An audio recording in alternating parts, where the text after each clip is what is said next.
Good evening all, and welcome. Tonight, we are going to be venturing into the realm of the paranormal. So grab your flashlight and get comfortable to let the darkness take control.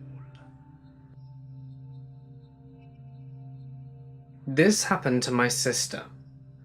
My mother's grandma died before my sister was born, so she never got a chance to meet her, which was a shame. She was such a lovely soul. One day, my sister was playing in the backyard in the sand pit. My parents were just on the porch with our grandparents drinking coffee. My mum glances over to my sister, who was 3 years old when this happened, and she sees her looking at nothing and talking, almost as if she was having a conversation with someone. My mom wasn't fazed. It's somewhat normal for young kids to have imaginary friends or exhibit left-of-center behavior, but nonetheless, she thought she would walk over to see what was going on. She sits in the sandpit next to her and asks her who she's talking to. My sister replies with, "I'm talking to Nana." That's a bit strange, because Nana is still on the porch drinking her coffee. But okay, she'll entertain my sister. "What do you mean? Nana's just sitting over there." Still not really looking at my mum, just replies, "Your Nana." At this point, my mum is just simply, what the effing, all the way to the house. As soon as she heard this, she grabbed a photo album, took a photo of her Nan in her favourite dress and walked back to my sister. She asked my sister to tell her what Nana looked like and what she was wearing. She described it to the dot. My sister had never seen these photos, and I, who was alive and had met her, couldn't even describe her to half the accuracy my sister did. Just nope. My mum told me this recently when we were discussing random topics. The look on her face was actually slightly worrying, because to this day, she has absolutely no idea how this even was possible. This happened when my husband and I were awake. We had this enormous, old, solid ed desk in an upstairs bedroom. Now, we just moved into this house.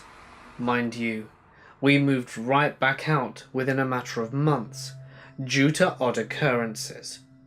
One night, we are sitting downstairs in the living room, reading, when we hear an odd, almighty, jaw-dropping crash, like the ceiling is caving in over the stairway. And when we run to see what's happened, the enormous old oak desk is upside down at the bottom of the stairs. To clarify, a hugely heavy oak old desk that we kept in our bedroom on the second floor of our house managed to walk itself out of the bedroom, down 2 long hallways, and tip itself down a very steep long staircase, where it finally ended its journey on the foyer at the bottom of said stairs. I've never been so disturbed by anything in my life. 3 grown men weren't able to move that desk. It took 5 to just get it up the stairs and down the hallway. The only reason I'm sure I didn't hallucinate the whole thing is because my husband was there at the time, and we are still equally as perplexed. So, yep. My mother went to the doctor, and she needed to do some breathing tests for her lungs, and she'd never smoked in her life. I went with her. She needed to breathe very hard through a small tube with a clip on her nose, in different ways, for about an hour. She told me it really hurt, and she went dizzy. After the first few minutes, she started to cry, because it felt like the scariest thing she had ever done. It needed to be done, so we continued. when she had womaned up a little bit, something like after 45 minutes. When she just did the so-called hard punch breath, it was like she died instantly. Her skin turned pale, eyes empty, no breath, no movements, and didn't react to anything we said when we said something or touched her for about a minute. It felt more like 3 minutes, and suddenly her face came back to life. Normal skin color, bright eyes, but very confused. We paused for the last 5 minutes and continued to finish the tests. After that, she told me she was seeing me, the doctor, and herself from above her body for a few seconds. She then looked up and saw her mother, my grandmother, who was already dead for the last 20 years. And my grandmother pushed her back down to her body and disappeared. She didn't connect with her body directly for a few seconds, and she said she was moving, but her body didn't see or feel anything. And then she connected again. As far as I can remember, my home has always been haunted.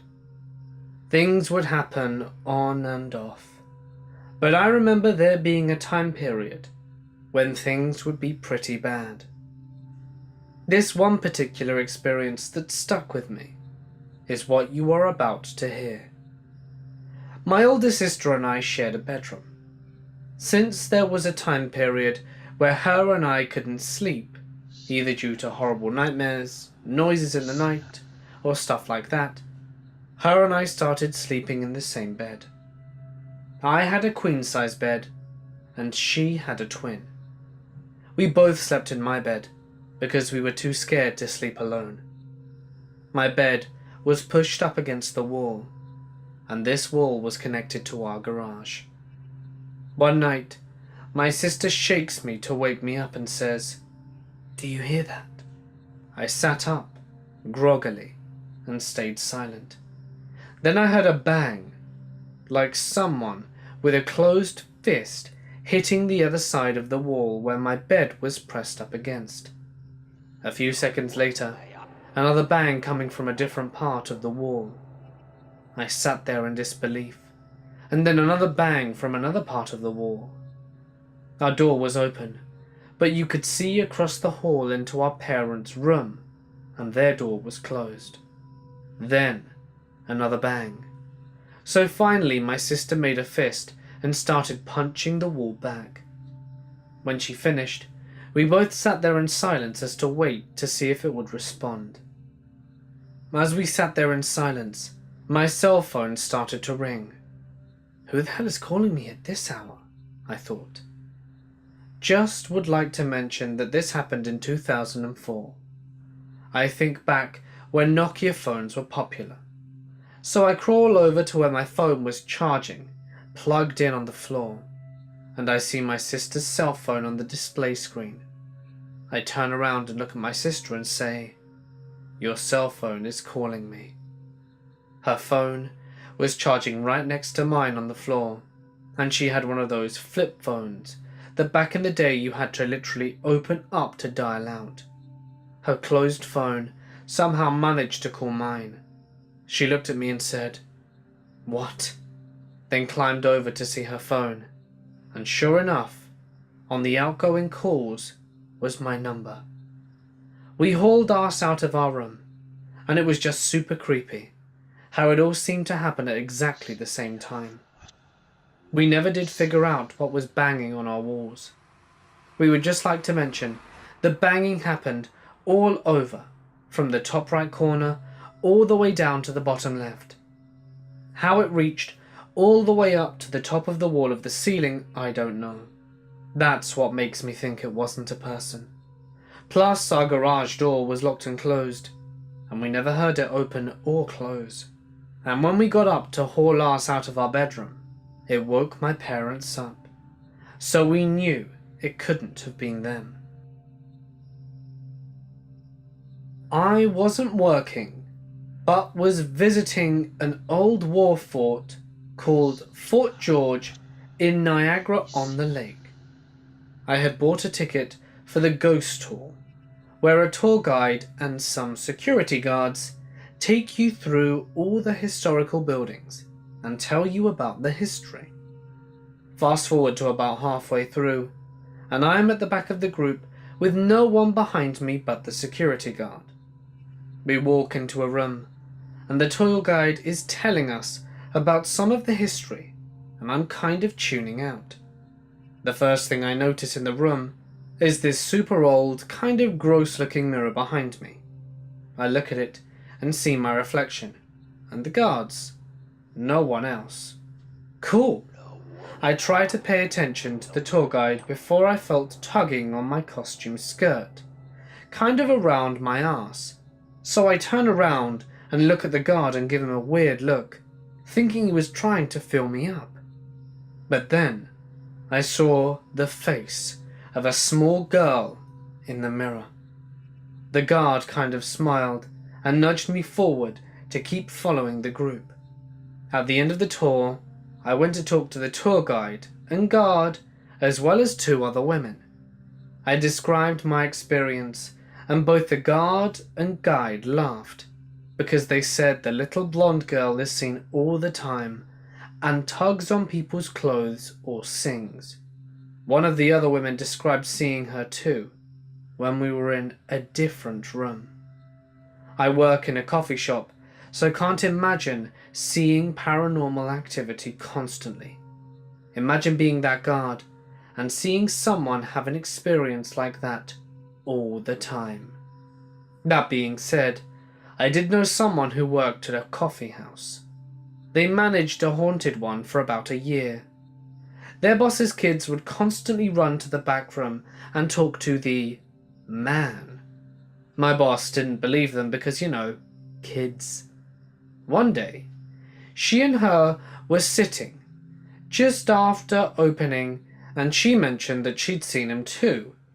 Tall guy, dark, longish hair, goatee, super great smile. She laughed and told her that she was as crazy as the kids. No sooner that she had finished that sentence, the super heavy deadbolted back doors flew open and slammed. It couldn't be opened from the outside at all. No handle, and it's always locked. She turned a particular shade of green, stared at her for a second, and left, and didn't see her boss for the rest of the day. Allegedly, though, he was a nice ghost, and my friend never had a problem with him. I love dogs. I always have. I've owned several different breeds, but seemed partial to the smarter ones. Shepherds, curs, mixed breeds with these qualities have always bonded well with me, and likewise. After my cherished best friend Shana died, I was devastated for months. It was indescribable, even to those that had experienced similar losses. Illness and old age took her from me, and as sad as that was, I am thankful it wasn't a senseless accident or act of malice. Normally, I'm all about the details, especially as I want to be a writer, but on this, I just can't. So it's been about 4 months.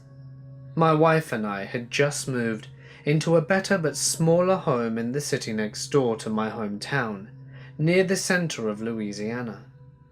The place was really coming together, and we were happy with our move, particularly since our former landlord had become a very disrespectful tyrant with no balls. But all the passive-aggressive vindictiveness of a snake and the charm of a severed dick.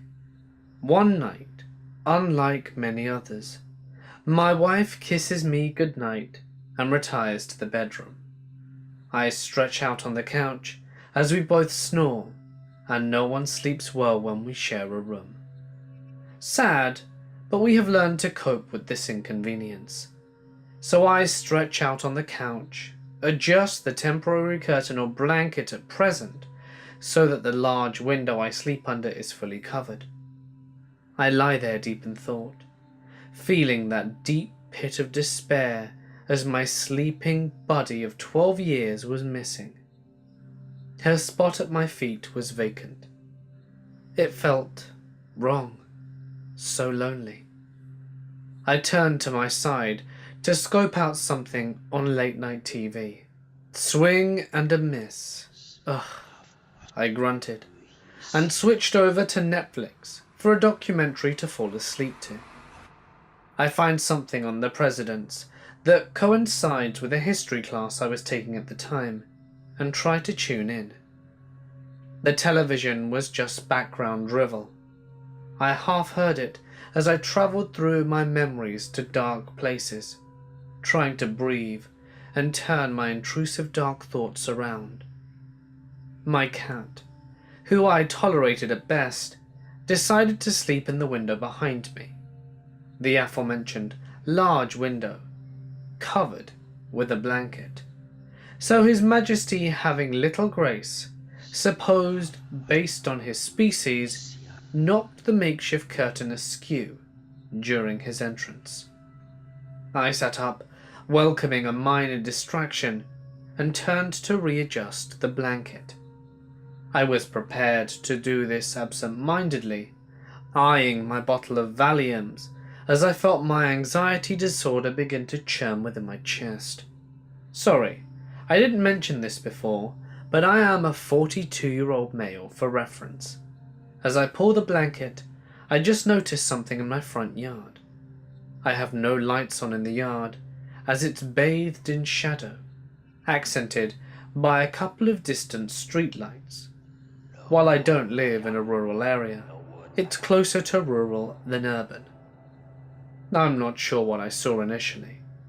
I pull the blanket back to confirm my thoughts. Yeah, there was a small or hunched shape, sitting or squatting in the grass, seemingly facing me. It seemed more animal than man, so I stared and waited for my eyes to adjust. It didn't move, not an inch. As my eyes adjusted, I thought maybe it was an inanimate object. I'd just not noticed it before, but I knew as soon as I thought it was bullshit. No, this thing wasn't there before, and it wasn't some natural occurrence or barbecue pit I left in the yard earlier that day and conveniently forgot about. Finally, my vision adjusted, and I had my answer. A dog. A mutt by definition, I would guess upon my initial perceptions.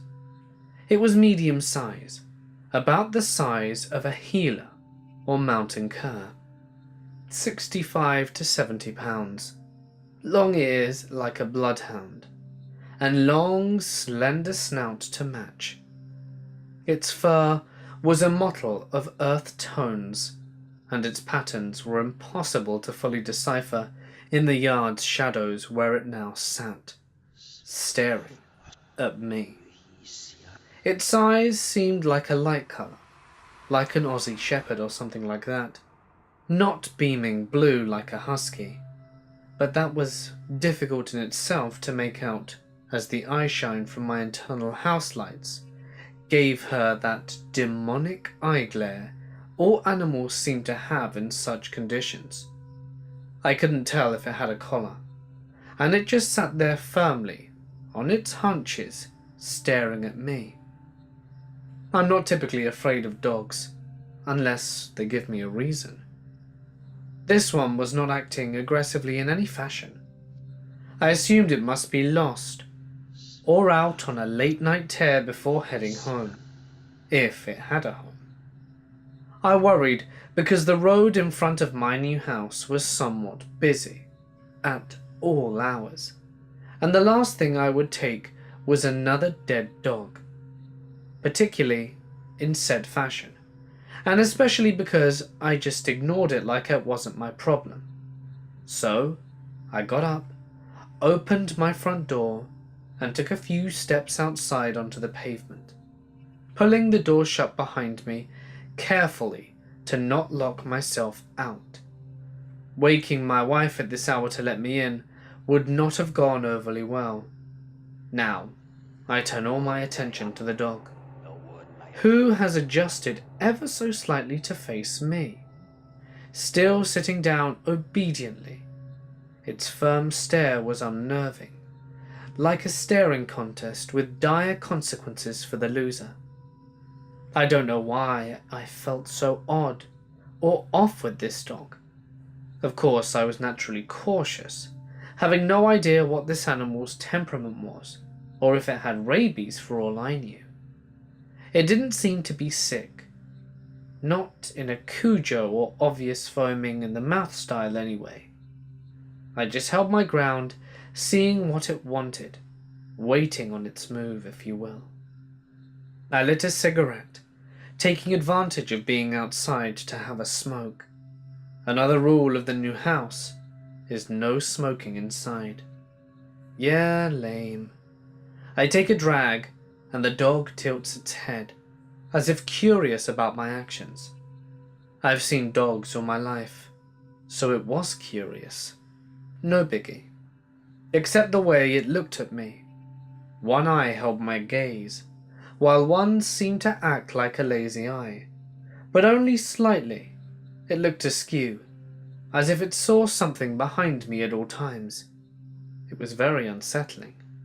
More so because it reminded me of Shana. Actually, that look was exactly like my recent deceased girl's penitent stare.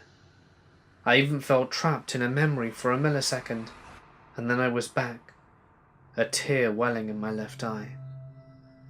The dog straightened its head, but never averted its gaze, and then it stood, about knee height, a head taller with its head held high, which it currently demonstrated at that moment. It slowly turned in a small circle, and even from this distance, I could tell it was a girl, maybe between 5 and 9 years old. It was just too hard to gauge her age under these conditions, and no info to go on. She completed her circle, never relinquishing her stone gaze, and sat again facing me, eyeing me, studying me, or maybe sizing me up. Then a low growl began to emanate from her chest. Not her throat, but deep within her chest. The growl didn't tremor or change in octave. It was steady and deep and sobering. Now maybe we had a problem, and if I had been smart and not a curious dumbass, I would have moonwalked my ass right back into the house. But of course, good stories don't follow sensible scripts. The dog made no further gesture or action, just that low, persistent growl, like she didn't even stop to refill her lungs. She just kept going like a damn motor. I flicked my half-smoked cigarette away from the action, now fully enthralled with what was unfolding before me, feeling fear of the situation truly for the first time. Then she stopped, stood, performed another unbroken stare circle, and remained standing this time, minus the ground, silently standing, staring at me. She slightly tilted her head again, not as much this time, just ever so slightly, as if she were curious or trying to tell me something. Or maybe she was just waiting for me to make a move. Only the wrong move. Any move perhaps could be a wrong move. Shit. I didn't know what to do, so I did what any dog lover would do. I spoke to her. "Hey girl," I cooed, and clicked at her a few times, trying my old tricks. She just regarded me with that iron gaze, and took a step towards me, but not in an encouraging manner. It seemed menacing or challenging. Another step. Now she was about 10 to 12 feet away from my place on the front stop. I maintained my vigilance, trying not to show fear, calling on all my experience and knowledge, and I stepped once towards her. She glared intensely at me, burning a hole into my stare. I dare not look away. I could feel the ratching tension, and apparently so could she. She slowly bared her teeth in a silent snarl. The gesture did not go unnoticed, and what she was packing was quite intimidating. She had a row of incisors, like an alligator, and then she smiled at me. Her body language gradually, yet suddenly, changed to portray a relaxed but ready demeanor, and she smiled, bared teeth, eyes never leaving mine. Needless to say, I about shat myself. I know dogs can manage a grin if prompted, or scratching a certain way. My point being, a grinning dog isn't beyond the realm of possibility, but this bitch was smiling at me. Now, I have read a story or two where this happens to some unfortunate soul, but here I was creeped the hell out by an actual dog 10 feet away from me.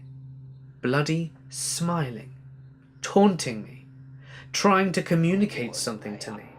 Or was she trying to scare the shit out of me? And it was working. After what seemed like 3 eternities, I began breathing again. I totally forgot my plan of imposed dominance. That shit went out the window at that point. Not showing fear was becoming incredibly difficult. I hesitated and felt the sweat running down my naked back, hoping I wasn't about to be mauled in my boxer shorts. Yet, despite all the uncanny signs, the obvious flags, I couldn't turn away. Part of it was fear, certainly, but the other part was curiosity. I must admit, if I knew I bailed on the situation, yes, I would pass another day without grievous injuries, but I would never know, and I had to know. I didn't believe in God, and this is another story, but it's not what you may think. It's not anger or some agenda, or because I didn't get what I wanted. It was just how I felt, like the Tooth Fairy or Santa Claus. I felt the same way about any deity. That being said, I do believe in the unexplained and paranormal, although that's not the right word, I suppose. I guess I want to believe in the bizarre. I want to live in a world with some mystery. But I believe that certain laws of science just don't explain for us to explain these unique phenomena. That being said, and I wish I could explain it better, I didn't want to just bore you with semantics. But that being stated, like I said, I just had to know. I weighed what I believed to be the pros and cons, and said, screw it, and watched this odd dog. She continued the creepy, unnatural smile, and then performed the circle again, and scratched the ground with her right foreleg, almost like a horse or bull, like she was anxious or frustrated. I stood there, my expression turning quizzical from frozen awe or fear. What? I bluntly asked the dog before me. With that, she practically charged me, and before I could even react, let alone decide how to react, she stopped a foot or 2 in front of me, looked up to my face, and began wagging her bobtail. Something I now noticed was her short tail wagged excitedly, and my heart sunk. Yet another familiar sight and action from my late best bud, my sleeping partner, my bodyguard, my eternal friend. But this wasn't Shanna. I knew that, and I didn't believe in pet cemetery / crow kind of experiences. No. This was all just a weird coincidence, on a certain level, but bloody uncanny on all others.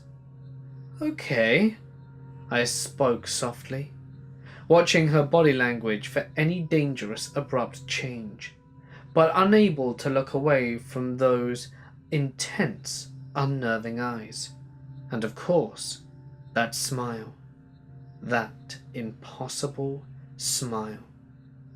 Then she did the strangest shit I've ever seen a dog do. She hopped straight back in one fluid motion, maintaining her previous stance, and of course, that strange countenance. I stood perplexed, and to be honest, almost shaking in anticipation, fear, and resurrected awe. Unable to translate her most recent action, and half scared of doing anything that might change the tone for the worse. I stood there in my boxers, the mid-September evening heat sending sweat down every part of my body. The discomfort on many levels was growing. I watched her, unsure how to respond, so I did nothing. It seemed to work so far, but I sensed this dog was running out of patience with me. For what? I was at a loss and feared my time was running slim as well. She didn't make me wait long. She slowly, while holding my gaze with that surreal smile, backed away about 6 or 7 places. And then, what she did next stunned me. She did a perfect lateral hoop, about a foot or so in the distance, then another, until she had completed a semicircle with this uncanny side-hopping. I watched in stunned awe as she came to a stop, still smiling and holding my wide-eyed gaze. I turned slowly to face her directly, and she widened her smile, which I didn't think was even possible. But I could see every tooth as the distant streetlights found purchase between the shadows of the trees bordering my front yard to cast a gleam on her large white fang-like maw. Her eyes spoke to me. As to what they were saying, I do not know. She never panted or did anything I would consider normal by dog standards, except wag that bobtail in a heightened level of excitement. I was just gobsmacked. What the hell did this dog want? And what was going on? How the hell was she smiling? I mean smiling like a goddamn cartoon clown. I was now enthralled and terrorized. Then, the final stroke. The action that leaves me to this day wondering, what the hell? I usually like to be more articulate when telling a story, but this is what was going through my mind as this odd experience transpired. No grand epiphanies or eloquent colloquialisms, just straight up 4-letter expellatives, or something in that neighborhood. She stood up. Yes, she stood up, and not awkwardly like an accident victim learning to walk again or a clumsy toddler. No, she gracefully and in one fluid motion stood up on her hind legs, bringing her head about equal with my chin in height. She was still several feet away, and didn't use the escalation in height to approach me. She just stood. She didn't seem to be struggling to maintain this incredible stance like a circus animal or trained pet. Her legs weren't wobbling or shaking, as she was not straining a bit to maintain her stance. I just watched in awe and horror, unable to express myself, and unsure how I would even if I could. I began to tremble. She stood there smiling, her forelegs awkwardly dangling about the front of her, seemingly useless, but otherwise motionless at the moment. She tilted her head, and with that smile regarded me, with seeming pleasure at my astonishment and awe. I stood as still as death. I had no idea what came next.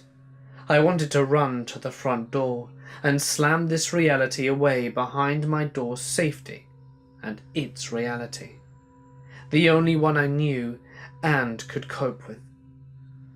I also knew I was going to need those Valiums now. I was assuming quite a bit, since I might not make it back inside. This dog thus far demonstrated several uncanny prospects, and I was in no way prepared to test her limits or meddle.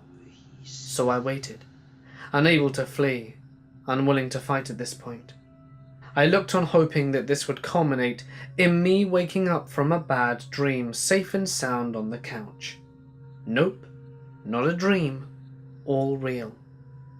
The dog regarded me for what seemed like a long time, although I'm sure it was only moments. After tilting her head first, to the left, then to the right, she squared up, centered her face, and stared into my soul, or whatever constitutes as one's core. Almost sobbing, I finally spoke. "What do you want from me?" I choked out, almost displaying a submissive demeanor, still holding the dog's gaze, unable to look away from that insane, impossible smile. The dog took 2 quick and stable steps towards me, and placed her forepaw on my shoulders, which shocked the shit out of me. But what was I to do? Shirk it off, possibly offending or frightening the dog, or maybe pissing it off, resulting in a bad ending for me. So I complied. Here I was almost crying, certainly sobbing to myself, in my front yard, just beyond my front porch, with a malted earth-toned colored dog, smiling like an insane human, standing easily on its hind legs, which, by the way, it used with ease to walk towards me, and placed its paws gingerly upon my shoulders, gazing into my eyes. My face, as if it was trying to tell me something, but all I could do was stand there paralyzed and terrified. I wasn't just scared and awed, but I really didn't want to hurt this dog. Not because it was doing weird, uncanny, supernatural shit, but because my heart just couldn't do it. Having recently lost Shana, and now having my firm beliefs shook to their foundations, I didn't want to do anything that I would regret in any way. So, I just waited. I stood there, feeling the scratchy used pads of her paws gently scraping my shoulders and trap muscles. Her breath was hot and smelled like a dog's as she exhaled rhythmically, breathing in my face. She wasn't using me as a crutch or to steady herself, not at all. She was just standing before me, embracing me, almost like a hug, but not exactly, while smiling that unsightly smile right into my face, all the while looking deeply into my eyes. Now I could see their color clearly. They were a dull blue, just as I had surmised or guessed earlier. They reminded me of Shana so much, but this was not Shana, and I knew it. Just as I was trying to make a decision on what the hell to do, the dog leaned in ever so slightly, and her breathing continued in steady rhythmic patterns, not to pant like a normal dog. And then she spoke. It was only a few words. They were so brief and quick and unexpected, I almost didn't register what I heard. I didn't want to accept it. In a whispered exhale, she simply said, "I miss you, Daddy." And suddenly, the dog jumped down, as if I had been supporting her weight, and began to saunter towards the end of my driveway, as any other quadruped would, looking natural in her walk as any dog would. She stopped at the end of my drive and looked back, just cocked her head back, pricked her ears like any natural dog, and the smile gone, replaced by a silent closed muzzle. But her eyes, they still bore into me. At this time, I had sank to my knees in disbelief, fear, and awe, and ultimately a relieved sadness, questioning everything I thought I didn't believe or did believe, trying to hold on to my sanity, as well as the recent events, marking them as reality, in order not to doubt myself in future. I just knelt there and cried, all the memories and pain flooding back. Yet, in some way, The encounter had pulled that lingering dark cloud of depression out of my gut. My brain, like a surgeon, would remove a tumor. Stuck in this dichotomy moment, where I felt a hurricane of emotions raging from terror and uncertainty and doubt to relief and a rainy, cold October somberness that bordered oddly on melancholy. My eyes were welled with tears, and as I blinked them away, the dog was gone. With her earth-coloured tones and the plentiful patches of shadow, she could be anywhere, going only she knows where. Why? How? What was that about? I didn't jump to the obvious conclusion, because I would have to accept so many things. I didn't believe in it, and even that put aside opening the window of belief, as the result of my experience creating a whole new level of issues I wasn't prepared or planning on dealing with. That dog gave me some kind of closure, but at the same time, changed my life and my belief system forever. I haven't seen her since that night, and I have a feeling I never will. It's probably for the best. These days, my mind is certainly more open than it had been. Not that I was a closed-minded person. On the contrary, wanting to believe got me exactly that. I got a dose I never saw coming. I don't know how to approach the other mysteries of life now, but I do know that dog was real. Her smile was real. And yes, she did speak to me while standing on two legs. I am not crazy, and I know few would ever believe my story, especially after my recent loss and my unrelenting grief. After the dog, my grief became so much more manageable, like hope had been given to me. To what extent, I'm still questioning. But every night, I look out that window to see if she's sitting out there, waiting for me.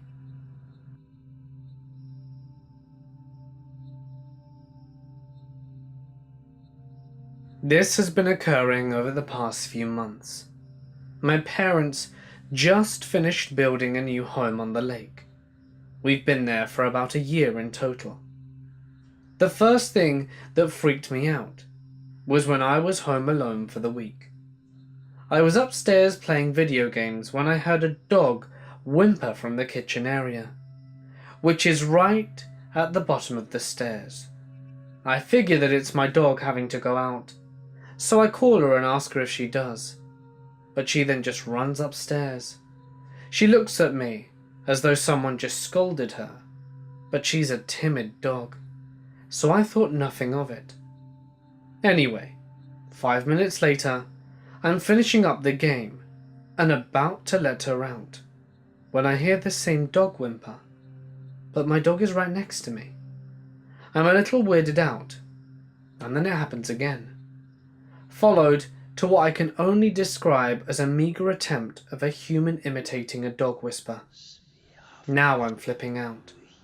I'm not sure if there's an intruder or what, and trying to be rational, and thinking maybe my uncle came over with his dog to check on me, and they're just playing downstairs. While all these thoughts are going through my head, the whimpers continue. The dog goes, and then the human, just back and forth. All of this takes place over maybe 30 seconds, but I grow a pair and start approaching the top of the stairs as quietly as possible. My dog has also got up and looks scared, but as I got to the stairs, the noise gets quieter. I hear one last muffled human whimper, except this time, it sounds like it's upstairs in a corner. I nearly shat my pants and had a knife on me the rest of the week.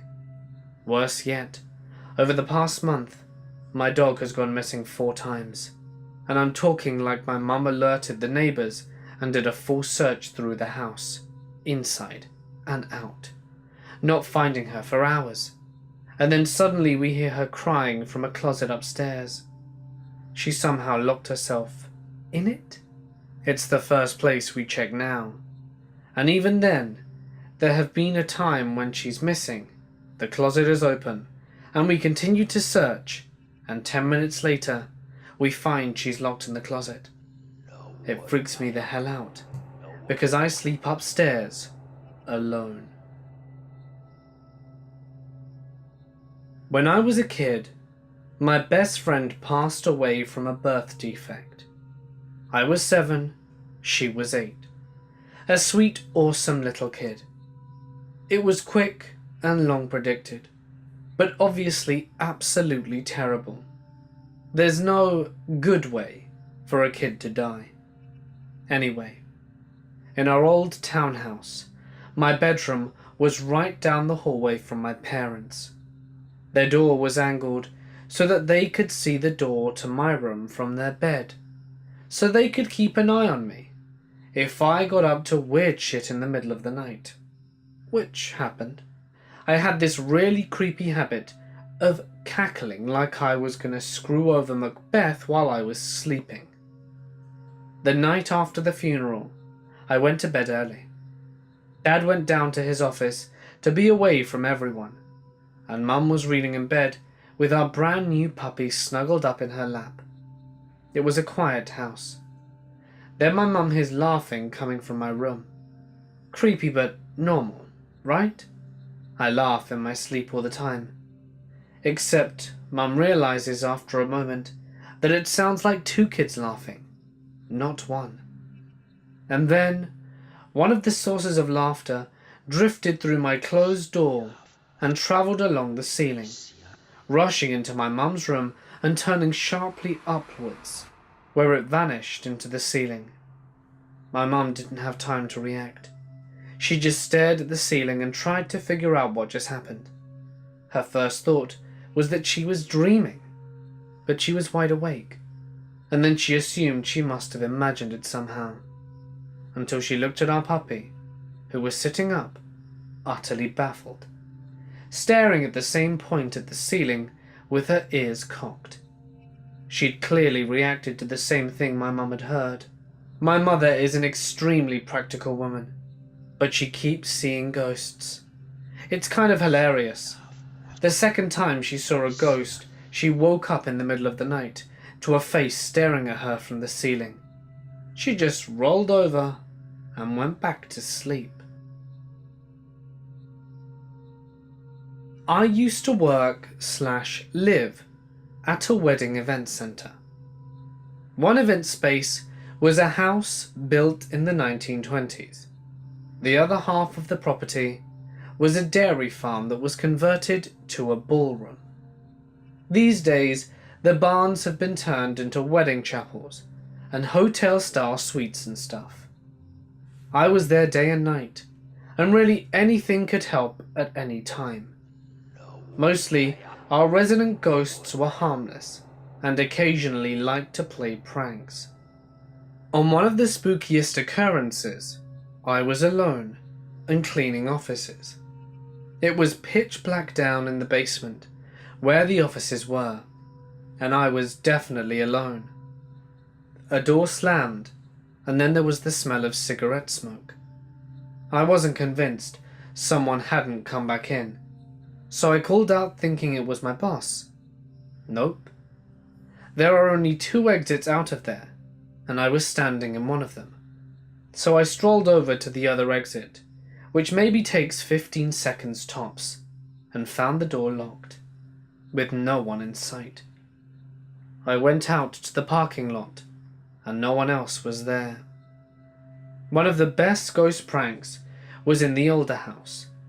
A girl was cleaning changing rooms and bathrooms, and the rest of us were in the dining room setting up. They heard a door slam, and then she screamed. When she came running into the dining room, saying all the lights upstairs went out after the door slammed.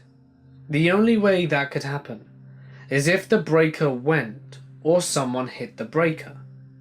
I was thinking the only employee not accounted for was trying to scare her, as he was known to do so. I look out the window and see him over by the barn. There's no way he got out of the house without anyone knowing or seeing him, as he was arms full from stuff from the other house to boot.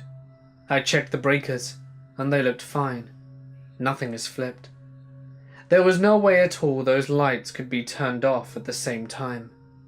We don't know who could have slammed the door upstairs. It was one of the bathroom doors, and no one was inside. On another occasion, I was working on organizing some glassware behind the bar. I closed up all the cabinets and went through the back bar out to the dining room, and much to my surprise, every cabinet was open. So I went back around and closed them. I swing back around to the front, and they're all open again. So I know I'm the only person there and say out loud, "Very funny. I have other things to do. Could you please leave them closed?" I went around the back and closed them again, got around to the front of the bar, and finally, they were all closed. Once I said something mean about the ghost, and I got a clock thrown at me from across the room. There were other people there with me who were just as shocked. From then on, I was nothing but nice to them. Quite a few employees saw the ghosts in the house. 3 different employees who worked there at 3 different times, meaning they didn't know each other or had even ever met in person, saw an old man in a black suit with white hair. I didn't believe it the first 2 times, but when the 3rd girl saw him and refused to go into the basement alone ever again, I believed it. My boyfriend at the time was washing dishes and saw a little girl in a sundress, but it was 3 in the morning and it was just the crew. She went down to the basement, and he never worked in that building at night again. I checked it out, and no little girl. Only on one occasion did I see a person, and it was in the middle of the day, and there was another employee with me, and we both reacted when he literally vanished into thin air in front of us. It looked like a normal dude. Khakis, blue button-up shirt, dark brown hair. He was walking on the sidewalk, and then poof, gone.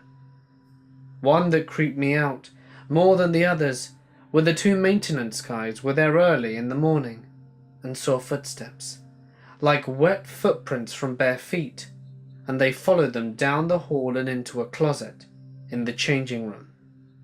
There was no one inside the closet, and no footprints leaving it. They had been the ones to unlock the doors to get in. I knew no one else was there.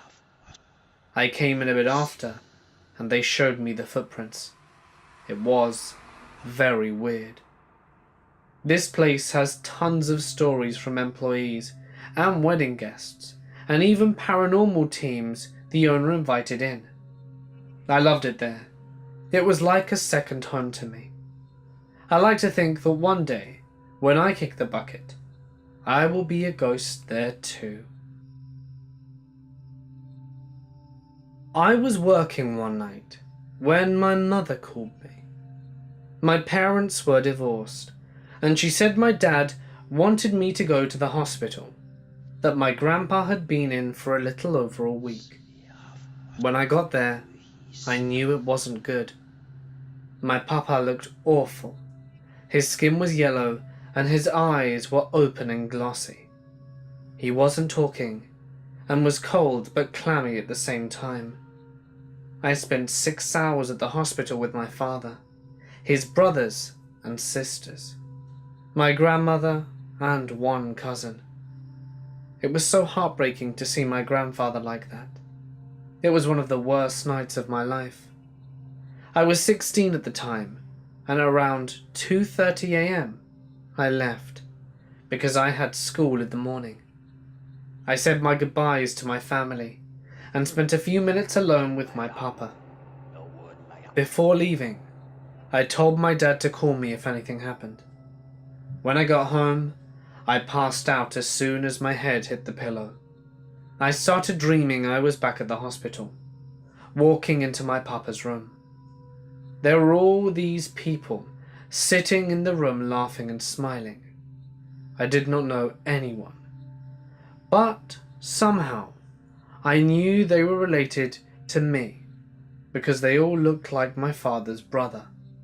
I turned right and saw my papa sitting up in bed. In front of him was a huge table, and on it was a feast fit for a king. Turkey, grapes, large white candles, delicious looking cakes. It was amazing. I was so happy. I looked at my papa and asked him if he was going to be alright. He smiled at me and responded with, "I will always be with you, and I will always watch over your grandma, cousins, and yourself." I woke up from the dream and looked over at my digital alarm clock. It was 4:10. The next morning my brother woke me up at 6:45. My father was on the phone. He called to tell me my papa had passed. I asked when. 4:10 a.m. Hey guys, it's Mort here, and thank you so much for listening. I hope you enjoyed tonight's paranormal stories. I'm going to be honest, I think tonight's stories have been some of my favourites for a while, so I really hope that you guys enjoyed them too. If you did, it would certainly mean a lot if you could drop a like and leave a comment with what you thought of the video. Please don't forget that I do post every night, so it's probably worth your while to hit that subscribe button and bell icon and tune in for your nightly spooks. So I want to talk to you about what happened yesterday. This video is actually from yesterday. I'm just re-recording the outro to make sense. But basically what happened is that my computer decided that Wi-Fi didn't exist. So I played around with the settings, I did everything I could, I then reset the whole thing, and still nothing. So after doing some research, I found out that what it probably is the internal Wi-Fi card, wireless card, whatever it's called, is like broken or unplugged internally. Now, I don't really want to risk unscrewing the laptop and trying to mess around and fix it. So I've managed to get things working now on my wife's laptop, but obviously it takes a long time to pass everything over and do all that stuff, which is why I couldn't post yesterday. And the annoying thing is that I've got to send the laptop back now and wait a while until they can get it repaired, and it's just a very long process. But anyway, that's not a problem. It's still within warranty. It should be fixed just fine. But it's just a bit of a nuisance because it meant I couldn't post yesterday. But for now, I think we're going to be alright. But anyway, I just wanted to let you guys know, and I'm still working on a few other things which I am going to be releasing soon.